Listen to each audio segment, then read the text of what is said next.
আসসালামু আলাইকুম। আপনারা অনেকেরই ঝগড়া দেখেছেন, মেয়ে ছেলে ঝগড়া করে, কুত্তাতে কুত্তাতে ঝগড়া করে, গরুতে গরুতে ঝগড়া করে। তো মৌলবীরকে ঝগড়া দেখেছেন, এক মৌলবী আরেক মৌলবী, মানে দুই মৌলবী, দুটাই মুসলমানের মধ্যেই পড়ছে, কি এখন কাদিয়ানের ঘরে পড়ছে জানি না। এরা কোন দেশের মৌলবী কে জানি। মৌলবীদের ভাষা যে এত খারাপ হয় একটু শুনেলেন। একটা কথা বলি, কোন জিনিস করতে গেলে তার প্রমাণ লাগবে, লাগবে কি লাগবে না? আহলে হাদিস ধরে একটা বকরি আছে না, গাধা, ভেড়ার মতন চিল্লায়, ও পাগলা যে মুসলমানের খাওয়া দাওয়া করা হারাম। ওই ভাঁড়কে বলার, আপনি একটা ইবাদত করে আল্লাহ জান্নাতে পৌঁছাতে চাচ্ছেন, দেখা লাগবে না? আর যদি মায়ের দুধ পান করে থাকিস তো আমার সাথে বস বস, 10 মিনিটে তোদেরকে উলঙ্গা যদি না করে দিত, আমার নাম জাহাঙ্গীর চেঞ্জ করে দেবো।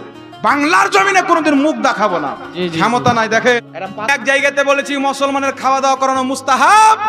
ওই যে আপনার বর্ধমানের ভাট সাউকাত জোলহার বেটা ইয়াসিন জোলহা, কওমে লুতের ঘরানার লোক, আমার কাছে দলিল আছে, ওদের কিতাব আরওয়াহে সালাসাই লেখা আছে, কিতাব আছে, দেখার সময় নাই, হুজুর চলেছে, তাই এদেরকে আমি বলি কওমে লুত, এরা হচ্ছে নিকৃষ্ট জাতি। ওই ভাঁড়কে বলবো, বেটা তোমরা কি, তোমাদের বাপরা তো হাদিস পড়তে জানে না, হাদিস যদি জানতে হয় সুন্নি জামাতের কাছে এসে জানতে হবে। আহলে হাদিস নাম দিয়েছো বেটা, হাদিসের হওয়া জানো না, তোরা তো জাহিল।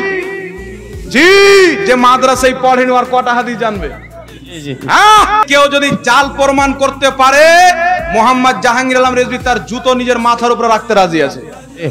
কোন বাপের বেটা জন্ম হয়নি যে জাল প্রমাণ করতে পারবে। শুনেন, এই হারামখোর আমার ফটো দিয়ে বলেছে যে মৌলভী জাহাঙ্গীর, ঝাড়খণ্ডে মৌলভী জাহাঙ্গীর নুনু কাটা খোর।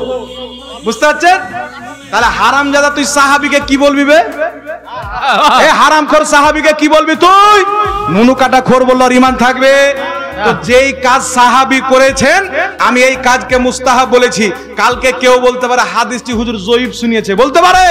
একজন ওয়াহাবি বলছে, সুন্নি মৌলভী আফজালের বাড়ি দেখো, পানি পড়ছে, পানি, ভিখারি। হ্যাঁ, আর এই যে ওয়াহাবি বলছে না, তো এই উলঙ্গ দাঁড়িয়ে আছে, চারটি বাদে আর বাড়ি ঘর জামা কাপড় কিছু নাই। জি, তো একজন গ্রামের মোড়ে, আপনাদের রামনগরের মোড়ে লোক গিয়ে বলছে, ওয়াহাবির বাচ্চা ওয়াহাবি, মুফতি আফজালের তো ভাঙা বাড়ি হলো, আছে রে বোকা, তোর তো ওটাও নাই, তুই তো উলঙ্গা। জয়ীফ হাদিস হলো তো আমাদের আছে, তোদের তো জয়ীফও নাই রে দাজ্জাল কানা, তোরা তো ন্যাংটা দাঁড়িয়ে আছিস, জালও নাই জয়ীফও নাই। তো এই ভাঁড়কে বলবো, তুই যে ফাতোয়া দিয়েছিস নুনু কাটা খোর বলে, এই ফাতোয়া তোর সাহাবায়ে কেরামের উপরে লেগেছে, তোর বউ পর্যন্ত তালাক হয়ে গেছে, আর তোর আব্বারও মনে হয় তালাক হয়েছিল, তারপরে তুই জন্ম নিয়েছিলি। তো হারামজাদার মুখ দিয়ে কি বের হবে? সাহাবার কাজকে যে হারাম বলবে, নাজাইজ বলবে, নুনু কাটা খোর বলবে, আপনারা বলেন ওর ইমানে ঠিক আছে? ওর জন্ম ঠিক হতে পারে না।